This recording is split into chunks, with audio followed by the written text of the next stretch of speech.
ଏ ମା ପରିବା ନପା କହୁଥିଲୁ ପରିବା ନବୁ। ହଁ ମାଉସୀ, ପରିବା ଆଣିଛ? କି ପରିବା ଆଣିଛ? ମାରେ ଟମାଟୋ କାକୁଡି ବାଇଗଣ ସବୁ ଆଣିଛି। ହଉ ମାଉସୀ ଦେଖାଅନି। ମାଉସୀ ସବୁ ପରିବା ତ ଭଲ ଦେଖାଯାଉଛି, ତୁମ ବାଡି ପରିବା ନା? ଆରେ ମା ଆମ ବାଡି ପରିବା ପା। ମାଉସୀ ଇଏ ପିଲାଟା କିଏ? ମାରେ ଇଏ ମୋ ନାତି। ଛୁଆଟି ବେଳେ ତ ବାପା ମାକୁ ହରେଇଛି, ଆଉ ତାର କିଏ ଅଛି? ମାଉସୀ ଇଏ ପିଲା ପାଠ ପଢୁଛି ନା ପଢୁନି? ହଁ ରେ ମା ପାଠ ପଢୁଛି। ଆଜି ରବିବାର ତ ସ୍କୁଲ ଛୁଟି ଥିଲା, ମୁଁ ସେଇଥିପାଇଁ ତାକୁ ସାଙ୍ଗରେ ନେଇ ଆସିଛି। ମୋ ଛଡା ଆଉ ତାର କେହି ନାହାନ୍ତି। ମାରେ ମୁଁ ତ ବୁଢୀ ହେଲିଣି, କେତେବେଳେ ମୋ ଦେହ ଭଲ ହଉଛି କେତେବେଳେ ଖରାପ ହଉଛି। ଏଇ ପରିବା ବିକିକି ଯାହା ଦି ପଇସା ହଉଛି ଆମେ 2 ଜଣ ଚଳି ଯାଉଛୁ। ହଉ ମାଉସୀ ଏ ପରିବା ଯାକ ସବୁ ମତେ ଦେଇଦିଅ, ଆଉ ମୁଁ ତୁମକୁ ସବୁ ପଇସା ଦେଇଦେମି। କିଛି ଦିନ ପରେ। ପରିବା ନବ ପରିବା। ଆରେ ତୁ ତ ସେଇ ମାଉସୀଙ୍କର ନାତି, ତୁ କଣ ପରିବା ନେଇକି ଆସିଛୁ? ଜେଜେମା କୁଆଡେ ଗଲେ କି? ମୋ ଜେଜେମା ଦିହ ଭଲ ନାହିଁ, ମୁଁ ସେଇଥିଲାଗି ପରିବା ବିକୁଛି। ଯାହା ପଇସା ହବ ମୋ ଜେଜେମା ପାଇଁ ଔଷଧ ନେମି।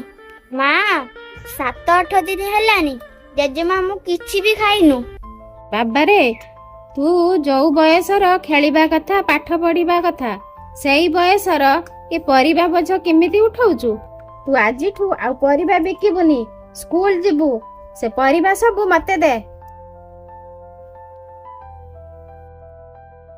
ଏ ପଇସା ନେ, ଆଉ ଜେଜେମା ପାଇଁ ମେଡିସିନ କିଣି ନବୁ। ସେଇ ପଇସାର ତୋ ପାଇଁ ଆଉ ତୋ ଜେଜେମା ପାଇଁ କିଛି ଖାଇବା ନେଇଯିବୁ। ହଉ ମା ମୁଁ ଯାଉଛି। କିଛି ସମୟ ପରେ। ମାଲୋ ମୋ ମୁଣ୍ଡ କଣ ହେଇଯାଉଛି ଲୋ। ଜେଜେମା ଜେଜେମା ଉଠୁନୁ, ତୋ ପାଇଁ ଔଷଧ ଆଣିଛି ଆଉ ଖାଇବା ବି ଆଣିଛି।